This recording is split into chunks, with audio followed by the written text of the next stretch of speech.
Hey gang, Michelle here, and I wanted to chat with you about how to track your food in a way that is going to give you the best information to reach your health goals. So I'm talking about 3 do's and 3 don'ts that really help my clients get better information from their tracking so they don't have to do it forever and we can make really clear steps towards their goal, whether that's weight loss or digestive health or just feeling more energy. So let's start with my top 3 must-do's. My first must do is get a feel for accurate portions. So the information you get out of your tracking app about your calories and your protein and your fiber is only as reliable as the information you put in. So unless you have a huge amount of baking and measuring and food experience, I really suggest you spend just a couple days at kind of measuring out things you would normally eat. So do you have a half cup of rice or 1 cup or 2 cups or 3? Same with things like pasta or potatoes or oatmeal. And how much cereal does fit in your bowl? So most people would guess they eat about a cup of cereal, but just about every bowl that we've measured is about 2 cups or 500 mils. And just to say that there's not a right or wrong portion, we just want to know, where is your starting place? What is actually going into your body so we can compare that to what feels the best for you. So use just normal measuring things you have around the house. You don't need a fancy food scale. And once you get a sense of how it looks on your plate, you can stop measuring and go back to just eyeballing or estimating, but it'll be a little more accurate than before. The second must do is to make sure you're including the extras. So that salad you got from the restaurant down the street, did you include the grated cheese on top or the dates or the, there's one near my house that has corn nuts, which is like a delicious crunchy topping. What about the bacon, the dressing, all of those things? These things really add up. And again, it doesn't make them bad, but we want to know how much are they contributing so that we really are able to build awareness about where our starting point is. This would include stuff like maple syrup in your oatmeal, sugar in your coffee, that creamer you might use. Just try and catch all those little mini things that we have during the day, from condiments to toppings to random bites while we are cooking or snacking.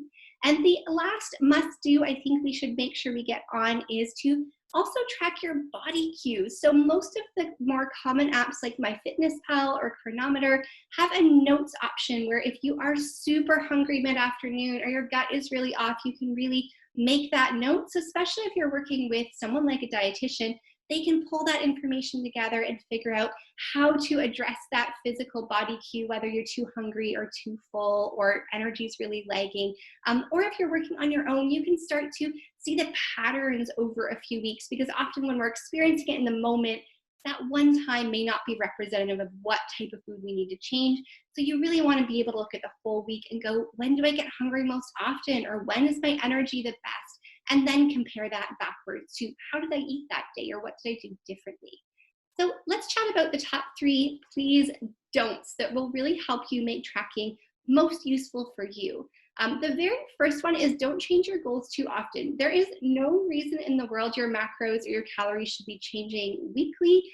Even my athletes, we don't have to change them that often. And so generally we're looking to get you on track and consistent for a period of several weeks at a time, and then compare that to the outcome, whether that is weight or energy or performance, tweaking it based on that big picture pattern. One of the biggest things I see people do is just changing their goals over and over. And because they aren't getting consistency, it's both really hard to know what to eat because they're changing it so often. And it's also sort of arbitrary. So if you're not tracking, you really have no idea what you're supposed to be doing.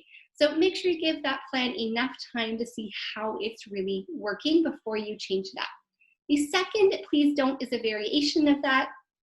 What I don't have clients do is actually just too far for activities. So that means they're not chopping calories off on days they're less active or adding 500 calories because their Fitbit says that's how much they burned. And this is for 2 reasons. So the base calorie recommendation should actually include an activity adjustment. So whether you're sort of medium active or low active or super active, that will be worked into that number. So just because you burn 500 calories according to your Fitbit doesn't mean that we're not already accounting for that. The other part of that is that the estimations of how many calories we burn are very rough, and in the literature almost always overestimated by things like watches and heart rate monitors or Fitbits. And so we're often eating extra when the goal is just to eat enough for our bodies. So I find people really go wrong by kind of changing their daily calories based on that one. And the only people I do change calories based on activity is generally if they're doing 60 to 90 minutes or more. So my long distance runners or cyclists who, yes, on those big long ride days, we're going to need to add something extra. And we're usually doing that during the workout. For most of us who are just kind of active, going to the gym, heading out for a run, going for a walk, I do not want you to change those numbers based on that activity. We have accounted for it. And the last or third, please don't, is to not focus solely on your calories or macros, which is very tempting when we're using an app. Remember that diet quality also plays a role in energy, in fat loss, in digestive health, and just about every physical or health goal we have. So you want to make sure that you are looking at, is my fiber intake really good? Has my protein really been great lately?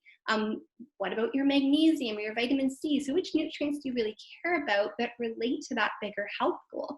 What I don't want you to lose is the diet quality piece when you're worrying too much about quantity and really too dialed in on calories or macros. So that quality piece is going to make any of those goals easier.